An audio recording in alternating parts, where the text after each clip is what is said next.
इसलिए तू भी पूर्वजों द्वारा सदा से किए जाने वाले कर्म ही कर। नमस्कार, जय श्री कृष्ण।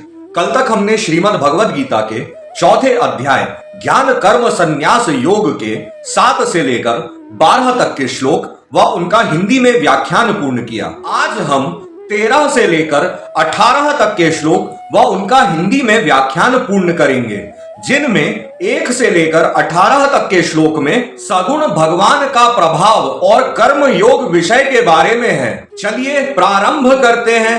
जय श्री कृष्ण। श्री परमात्मने नमः। चतुर्वर्ण्यम मया सृष्टम गुण कर्म विभागशः तस्य कर्तारमपि माम विद्य कर्तारम व्ययम न माम कर्माणि लिम्पन्ति न मे कर्म फले स्पृहा इति माम यो अभिजानाति कर्म भिन्न स बध्यते एवं ज्ञात्वा कृतम कर्म रपि मुमुक्षुभिः कुरु कर्मैव तस्मात् त्वं पूर्वैः पूर्वतरम कृतम किम कर्मेति कवयो अप्यत्र मोहिता तत्ते कर्म प्रवक्ष्यामि यज्ञात्वा मोक्ष्यसे अशुभात् कर्मणो ह्यापि बोद्धवयम् च विकर्मण अकर्मणश्च बोद्धवयम् गहना कर्मणो गति कर्मण्य कर्म यः पश्चेद कर्मणि च कर्म यः स बुद्धिमान मनुष्येषु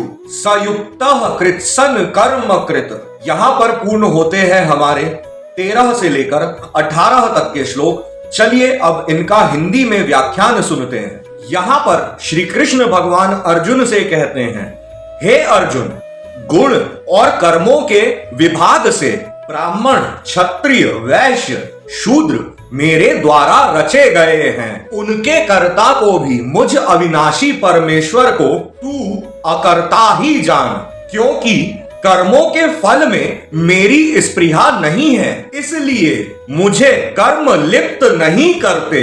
इस प्रकार जो मेरे को तत्व से जानता है वह भी कर्मों से नहीं बंधता है, तथा पहले होने वाले मुमुक्षु पुरुषों द्वारा भी इस प्रकार जानकर ही कर्म किया गया है। इसलिए तू भी पूर्वजों द्वारा सदा से किए जाने वाले कर्म ही कर। अब आगे श्री कृष्ण भगवान कर्म और अकर्म बताएंगे कि क्या है। कहते हैं, परंतु कर्म क्या है और अकर्म क्या है, ऐसे विषय का निर्णय करने में बुद्धिमान पुरुष भी मोहित हो जाते हैं। इसलिए वह कर्म तत्व मैं तेरे लिए अच्छी प्रकार कहूंगा, मतलब अच्छे से समझाऊंगा कर्म तत्व के बारे में, जिसको जानकर तू अशुभ अर्थात संसार बंधन से छूट जाएगा। कर्म का स्वरूप भी जानना चाहिए, अकर्म का स्वरूप भी जानना चाहिए, तथा विकर्म का स्वरूप भी जानना चाहिए, क्योंकि कर्म की गति गहन है। जो पुरुष कर्म में अर्थात अहंकार रहित की हुई संपूर्ण चेष्टाओं में अकर्म देखे, और जो पुरुष अकर्म में अर्थात अज्ञानी पुरुष द्वारा किए गए संपूर्ण क्रियाओं में त्याग में भी कर्म को देखे, अर्थात त्याग रूप क्रिया को देखे, वह पुरुष मनुष्यों में बुद्धिमान है और वह योगी संपूर्ण कर्मों को करने वाला है। यहाँ पर पूर्ण होते हैं हमारे चौथे अध्याय के 13 से लेकर 18 तक के श्लोक व उनका हिंदी में व्याख्यान।